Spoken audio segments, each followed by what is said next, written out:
곽수종의 뉴스 정면 승부. 곽수종의 뉴스 정면 승부.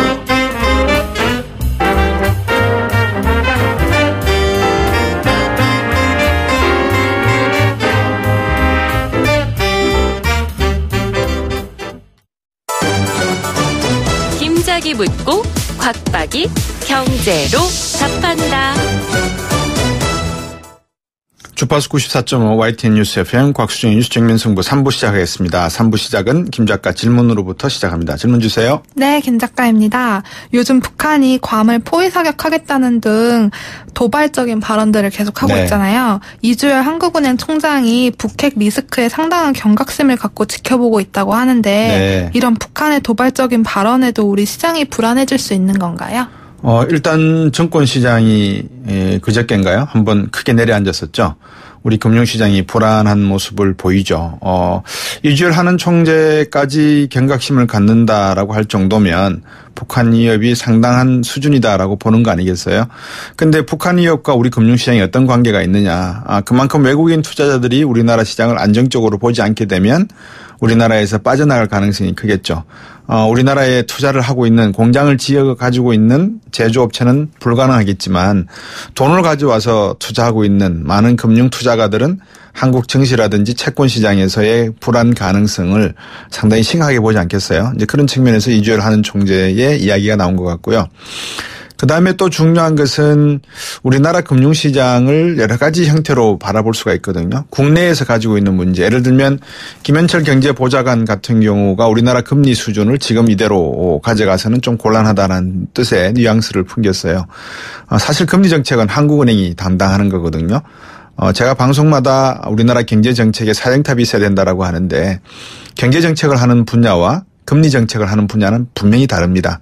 금리는 한국은행이 물가와 함께 실업률을 조정하는 것이고요. 재정정책은 기획재정부에서 담당을 하고 있기 때문에 이 두 부처가 재정과 통화를 가져가는 것이 아마 투명하고 공정한 그런 정책이 될 겁니다. 그래서 하는 총재가 걱정하는 것은 그런 면에서 놓고 보면 금융시장을 걱정하는 것이고 금융시장을 걱정하는 것 중에서 하나가 북한의 대외 협박, 위협, 대내적으로는 경제정책, 금리정책을 조정하는 사령탑의 이외의 분들이 숟가락을 얹는 이런 것들, 아마 이런 문제가 아닐까 저는 그렇게 생각했습니다. 지금 여러분께서는 경제학자 곽수종 교수가 진행하는 YTN 뉴스 FM 곽수종의 뉴스 정면 승부를 듣고 계십니다.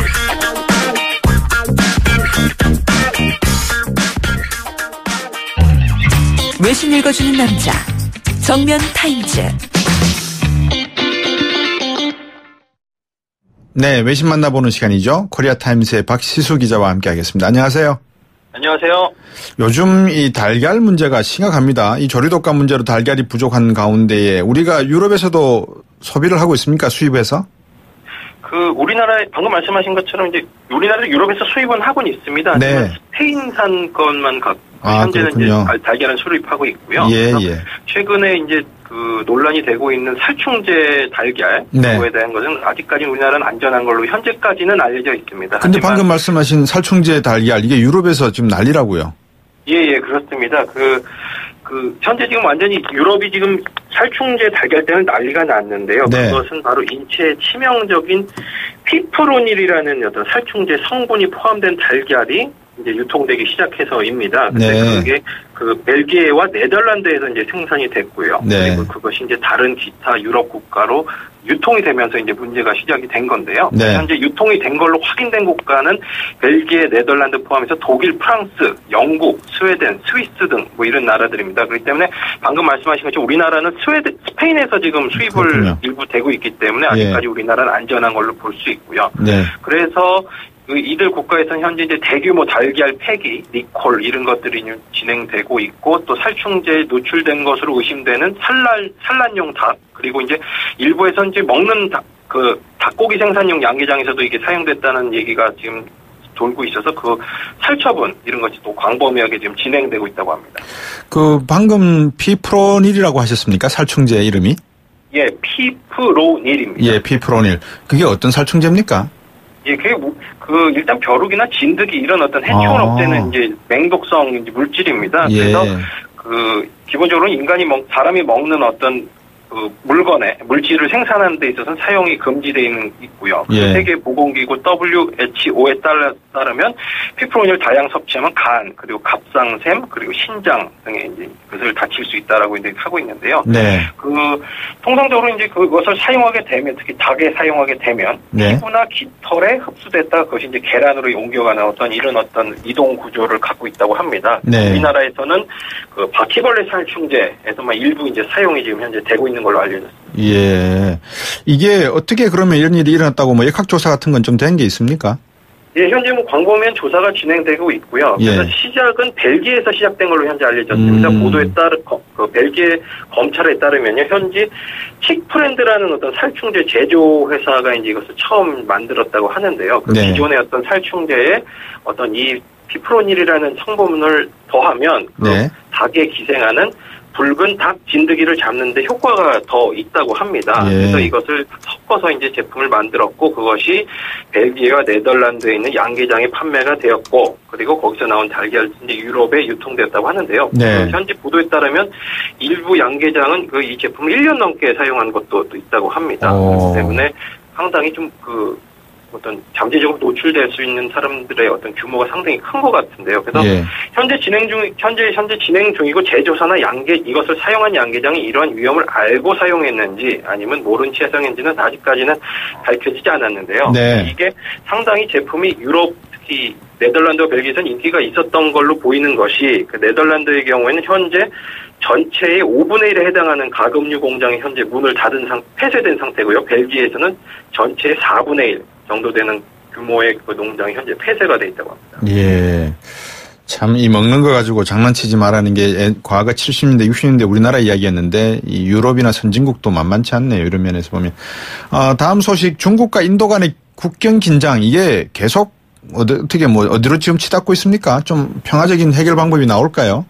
예, 얼마 전에 중국과 인도가 히말라야 지역이죠. 도크람이라는 곳의 고원의 어떤 국경 문제를 때문에 현재 군사 갈등을 겪고 있다. 이런 것은 제가 전달해 드린 적이 있는데요. 그게 이미 한 2개월 벌써 지났습니다. 근데 아직까지도 군사적인 어떤 갈등일까요? 대치 상황은 계속되고 있고요. 그간에도 어떤 무력 시위라든지 어떤 이런 것은 계속됐지만 현재 상황이 어떻게 전개된 건 하나도 없는 상황입니다. 근데 최근에 이제 하나의 변수가 생겼는데요. 어제 이제 홍콩 동방일보 보도에 따르면 인도의 어떤 특수 산악부대원들이 미국과 합동훈련을 하기로 했다라는 어떤 보도가 나면서 또 새로운 또 파장이 시작이 됐습니다. 그래서 이 보도에 따르면 물론 이제 이 훈련이 현지 갈등을 겪고 있는 히말라야 지역에서 하는 것은 아니고요. 미국 워싱턴주에 있는 미군 기지에서 이제 훈련을 하게 된다고 합니다. 그래서 9월 14일부터 27일까지 미국의 산악부대원 200명이 그쪽에 파견을 가서 이 훈련을 하는데 훈련 내용은 특수작전 지역에서 하는 야전 기습 능력을 높이는 훈련이다라는 어떤 이런 훈련 목표를 갖고 있다고 합니다. 그래서 이런 것이 좀 의미를 갖는 것이요. 물론 지금까지는 인도와 중국 간의 어떤 갈등이었다면 여기 이제 미국이 개입을 했다라는 것 그리고 현재 이제 미국과 중국은 북한 등의 이유로 해서 이제 굉장히 관계가 악화되어 있지 않습니까? 하지만 어쨌든 미국이 거기에 어떤 개입을 했다라는 것 하지만 또 직접적 개입보다는 어떤 간접적 개입을 했다라는 것이 또 어떤 하나의 의미가 있을 수 있고요. 그래서 이 미국의 개입이 이 사건을 앞으로 어떻게 풀어가는데 어떤 역할을 할 것이냐 이런 것이 또 앞으로의 관전 포인트가 될 것으로 좀 보입니다. 예, 영국이 내팽개치다시피 나가면서 버려놨던 동랑이라고 중국말로는 동랑이라고 하던데 그 지역에 대한 중국과 인도 간의 어떤 마찰. 중국의 입장은 무엇입니까 지금? 예, 현재 이 훈련을 개최하는 것에 대한 어떤 중국의 입장은 현재 나온 건 없고요. 하지만 최근에 중국이 해당 고원에다가 탐지거리가 한 800km 정도 되는 레이더를 2개를 설치를 했다고 합니다. 그래서 결국 이제 그만큼 감시를 강화하겠다는 의미인데 그리고 그에 대응해서 인도는 군사적 전략 자산을 이제 레이더가 미치지 못한 쪽으로 또 이동 배치를 하는 등 이렇게 또 이게 주고받는 어떤 그런 형태인 것 같습니다. 그래서 보도에 따르면 중국과 인도 정부가 물밑 교섭을 또 한 차례 또 그 사이에 시도를 했던 것 같습니다. 그래서 일단 합의 둘 중에 추진했던 것은 양측 군대가 일정 거리를 두고 퇴각하고 일단 긴장을 완화하자라는 어떤 그 제시를 했는데 그것이 이제 성사되지는 않았던 것 같고요. 그렇기 때문에 일각에서는 그 시진핑 중국 주석과 모디 일본 인도 총리가 이제 9월에 브릭스 정상회담으로 이제 중국 샤먼이라는 곳에서 만나게 돼 있는데요. 네. 그때가 돼야 좀 어느 정도 구체적인 갈등의 해결 방안이 좀 나오지 않을까 이렇게 전망을 또 하고 있습니다. 네, 다양한 해외 소식 잘 들었습니다. 감사합니다. 감사합니다. 네, 박시숙 코리아타임스 기자였습니다. 곽수종의 뉴스 정면 승부. 방송 들으시고 의견 있으신 분들은 지금 바로 샵 0945, 샵 0945. 짧은 문자 50원, 긴 문자 100원이 부과되는 휴대전화 문자 메시지를 보내주세요. 오늘 들으신 방송은 YTN 라디오 홈페이지와 곽수종의 뉴스 정면 승부 팟캐스트를 통해 다시 확인할 수 있습니다.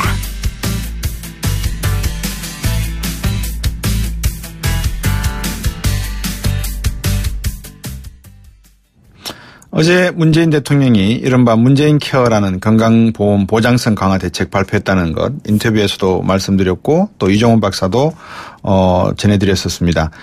그래서 돈이 없어서 치료받지 못하는 일은 앞으로 없도록 하겠다 이 부분을 강조했는데요. 건강보험료 인상 여부가 또 다른 하나의 쟁점으로 떠올랐습니다. 가장 큰 쟁점 부분인데요.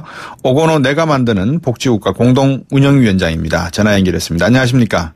예, 안녕하세요. 예, 문재인 대통령의 문재인 케어 주요 내용을 먼저 간략하게 한번 짚어주시죠. 예, 한마디로 요약하면 국민 의료비 경감 대책이죠. 예.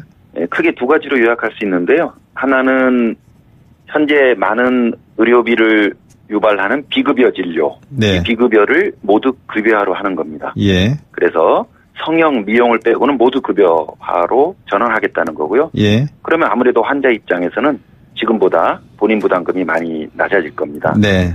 그리고 여기에 추가로 노인, 아동, 장애인, 취약계층 등 예. 이런 집단에 대해서는 추가로 보장성 강화 조치를 더 취하는 겁니다. 네. 그래서 노인의 경우에는 치매 틀리 본인 부담금을 낮춰주고 예. 또 15세 이하는 본인 부담률을 아예 5%로 하고요. 네. 또 장애인에게는 보조기를 더 지급하고 이런 등 전체적인 제도로서의 비급여의 급여와 그다음에 취약계층에 대한 추가 지원 네. 이런 게 종합화된 대책입니다. 치료비가 얼마나 줄어드는지 구체적으로 알 수 있겠습니까? 정부가 여러 자료를 냈는데요. 네. 일단 우리 5천만 국민을 전체로 보면 네. 1인당 지금은 본인이 내는 1인당 그 병원비가 1년에 한 50만 원인데 네. 42만 원으로 한 8만 원 정도 감사한다고 정부가 자료를 냈는데요. 예. 사실 이거는 이제 평균 금액이다 보니까 금액이 작게 느껴지는데 네. 실제로 비급여 진료로 인해서 혹은 장기 입원으로 인해서 큰 병원비가 나오는 네. 이런 중증 고액 환자인 경우에는 네. 병원비 감소폭이 되게 클 겁니다. 예. 그래서 현재 1년에 500만 원 이상 이 병원비를 지출하는 분들, 네. 이게 고액 진료 환자라고 볼 수 있는데요. 네. 이분들이 지금 39만 명인데 예. 이번에 문재인 케어가 작동하면 예. 3분의 1 수준 13만 명으로 감소할 걸로 전망되고 있습니다. 네. 그래도 다 줄지는 못하는군요. 일부 한계는 남아 있습니다. 그렇군요. 이걸 갖다가 사각지대라고 해야 될까요? 뭐 어떻게 표현해야 될까요? 뭐 때문에 그렇습니까? 지금도 예. 그러니까 비급여가 많다 보니까 네. 본인 부담금이 높은 환자, 예. 사실 이게 건강보험의 사각지대라고 볼 수 있는데 그렇죠. 이번에 여러 가지 조치를 취해서 사각지대를 줄이긴 줄였는데 네. 완전히 줄이진 않았어요. 네. 그러다 보니까 이 고액 환자의 3분의 2는 줄이지만 3분의 1은 여전히 남는 그런 미진한 면은 여전히 있습니다. 그 부분이 이왕 할 거면은 조금 무리하더라도 같이 해버렸으면 좋을 듯한데 어떻게 보십니까? 제가 활동하는 내가 만드는 복지국가 같은 단체에서는 그걸 요구했죠. 내만 보게서는 그죠? 예. 그래서 아예 100만 원을 넘으면 국가가 다 책임지는 걸로 하자. 이게 100만 원 상한제고. 네.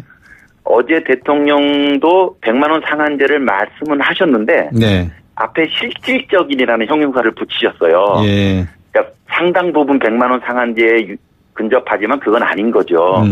그래서 아예 100만 원 상한제로 이거를 명확하게 규정을 했으면 좋았을 텐데 네. 그렇지 않다 보니까 최종 본인 부담금이 이번 문재인 케어가 작동하더라도 네. 넘는 분들이 생겨요. 500만 원, 1000만 원도 생길 겁니다. 네. 그거는 아까 말씀하신 것처럼 이제 그런 조치까지 취하려면 아무래도 재정이 더 필요하고 네. 보험료 인상으로 가야 되겠죠. 아마 문재인 정부에서 그 부담 때문에 예. 좀 중간 형태에 머무는 것 같습니다. 실질적인 상한제다 이렇게 형용사를 붙였다고 말씀을 하셨고 결국 이것은 문재인 정부가 가지고 있는 재정적인 부담 또는 보험료에 대한 인상 부분이 이 정부 차원에서의 부담으로 느꼈다 이렇게 말씀하시는 것 같은데 이게 만약에 그렇지 않습니까? 이양할 거면 분명하게 메디케어 정책을 쓸 것 같으면은 이런 사각지대가 없도록 만드는 것이 정부 정책의 한 또 역사적인 평가가 받을 수 있는 부분인데 그렇죠. 재정 정책을 굳이 재정 부분을 고민해야 될 필요가 있겠습니까? 서민들에게 세금 인상 없다라고 말씀하셨지만 이것도 조금은 세금 인상을 어느 정도는 하면서 누진적으로 부자들에게 더 많은 세금을 거둘 수 있는 그런 제도로 간다. 이게 더 옳은 투명한 이야기 아닐까요? 사실 저도 개인적으로는 그런 생각을 가지고 있는데 네. 이번 건강보험 보장성뿐만 아니라 다른 복지 그 정책도 보면 네. 기존에 비해서 공약에 비해서 조금 낮아지고 있어요. 네. 그리고 재원 방안은 이 증세 논란에서 확인되듯이 그렇게 명확치는 않습니다. 그렇군요. 이번 건강보험 보장성 강화도 사실 언론에서 재원 방안 논란이 일어나고 있는데 네. 지금 문재인 대통령은 기존의 보험료 인상 수준을 넘지 않은 그 한에서 보장성을 늘릴 수 있다. 아마 그거를 한도로 잡으신 것 같은데 네. 이번에 발표한 게 과연 보험료를 올리지 않고 가능하겠느냐라는 지적이 많이 나오고 있거든요. 그러니까요. 저는 그래서 전공법으로 네. 아니 이미 우리가 민간의료보험을 많이 내고 있기 때문에 네. 국민건강보험으로 사실상 100만 원 넘는 걸 다 해결해 준다고 하면 네. 민간의료보험에 내는 보험료의 일부를 국민건강보험으로 돌릴 수도 있고 네. 국민들이 저는 흔쾌히 동의할 수도 있다고 봐요. 예. 저는 이런 전공법을 취했으면 네. 오히려 더 바람직하지 않았을까라는 아쉬움은 남는데 네. 아마 국정 운영자 입장에서는 여러 그런 부분도 정치적 있겠죠. 부담들을 생각하는 것 같습니다. 그런 부분도 있겠고 일단 환자들의 어떤 도덕적 해이를 걱정하는 부분도 없지 않아 있을 겁니다. 예를 들어서 예, 그렇습니다. 100만 원 이상 상한제를 딱 해놔버리면 큰 병이 아니더라도 그냥 무조건 어떻게 해서든지 그런 혜택을 받고자 하는 분들도 계실 건데 결국은 정부와 우리 국민들이 다 같이 해결될 문제인 것 같습니다. 우리가 자주 이야기하는 게 건강보험 보장률 이 OECD 국가들과 비교하는 거지 않습니까? 어느 정도입니까 예, 지금 예. 우리는? 우리나라는 63%고요. 네. 그러니까 건보공단이 63%를 해결해주고 이제 본인이 37%인데 네. 문제는 이 37%가 커 보이진 않지만 네. 사실 동네 병원에서는 이 37%가 큰 문제가 안 돼요. 네. 그런데 이제 큰 병 걸렸을 때 이 37%가 1,000만 원, 5천만 원까지 가니까 그렇죠. 문제인 건데요. 예. 일단 수치상으로는 우리나라는 63%고 OECD 평균은 80%니까 우리가 낮죠. 네. 근데 중요한 건 큰 병원비가 나오는 입원이에요. 예. 입원은 우리나라는 이제 비슷하게 62%인데 예. OECD 국가들은 입원 진료의 보장성 굉장히 높습니다. 90%고요. 예. 북부 유럽은 거의 98%까지 가죠. 그렇군요. 그러니까 우리나라는 만약에 입원을 한다 그러면 당장 병원비가 걱정이 떠오르는데 예. 서구 나라에서는 입원할 경우에는 질병에 대한 고통도 얼마나 큽니까? 예. 대신 병원비에 대한 고통만큼은 국가가 완전히 해결하는 거죠. 예. 우리가 그러면 지금 방금 하신 말씀을 듣다 보니까 그러면 이제 의료보험료 부분인데요. 세금을 네. 인상할 수 없다라고 하면 의료보험료는 이것도 뭐 준조세적인 성격을 가지고 있습니다만은 의료보험 인상이 불가피한 거 아니겠습니까? 저는 불가피하다고 생각합니다. 예. 정부가 국민들이 건강보험료 인상에 저항할 거라고 생각하시는데 네. 국민건강보험료가 충분히 오르지 못하면요. 네. 결국은 퇴원할 때 환자 본인 부담금으로 이게 되돌아옵니다. 예. 근데 건강보험료는 노사가 같이 내고 또 소득에 따라 정률로 내지만 예. 퇴원할 때 내는 본인 부담금은 그런 걸 따지지 않지 않습니까? 네. 가난한 사람한테도 굉장히 많은 병원비가 부여될 수 있기 때문에 네. 저는 그래서 국민들하고 조금만 합리적으로 토론을 하면 예. 저는 이 민간의료보험이나 혹은 사후 본인 부담금 방식이 아니고 네. 사전에 국민건강보험료를 좀 더 내서 국가가 그걸 관리해가지고 병원비를 다 해결하는 네. 이게 서구 복지국가 방식이죠. 예. 저는 이 방식을 좀 자신 있게 제안하시면 네. 저는 충분히 국민적 동의도 이끌 수 있다고 저는 생각합니다. 예. 어떻습니까? 왜냐하면 우리나라가 현재 2017년 현재 지금 한 20조 정도의 의료보험의 흑자가 있다라고 제가 어제 들었거든요. 네, 그렇습니다. 20조 정도 재정에 여유가 있다 그러는데 2023년 되면은 건강보험 재정이 다 바닥난다라고 이야기합니다. 예. 이거는 왜 그렇습니까? 우리나라 보험료율 인상 속도는 굉장히 느리고 느립니다. 예. 그런데 고령화 때문에 건강보험 지출은 그거보다는 가파릅니다. 그렇죠. 그래서 지금은 이게 흑자지만 네. 시간이 갈수록 그 흑자액이 줄어들고 결국은 적자로 가고 예. 더 시간이 흐르면 지금의 적립금까지 다 소진되는 거죠. 네네. 그래서 분석기관에 따라 연도는 좀 다르지만 예. 고령화 요인 때문에 소진은 불가피하다고 봐지고요. 예. 이번에 문재인 대통령이 발표하신 것도 보험료율을 기존만큼만 인상해서 가능한 이유는 네. 지금 누적 적립금 20조 원의 절반을 사용하게 하시겠다는 거거든요. 네. 저는 그건 괜찮다고 봐요. 예. 근데 문제는 임기 초반 이제 향후 2-3년에 이 절반을 사용하게 되는데 네. 그러면 2-3년 동안은 문제는 없습니다. 네. 근데 문제는 임기 후반에는 네. 더 이상 적립금을 사용할 수는 없고 보험료에 의존해야 되는데 네네. 당연히 지금보다 올라야 되죠. 이치에 그렇죠. 따져보면. 미리 올려놔야죠. 예. 예, 그래서 조금만 상식적으로 생각하면 보험료 인상은 불가피하고 또 국민적 동의도 예. 가능한 것이기 때문에 예.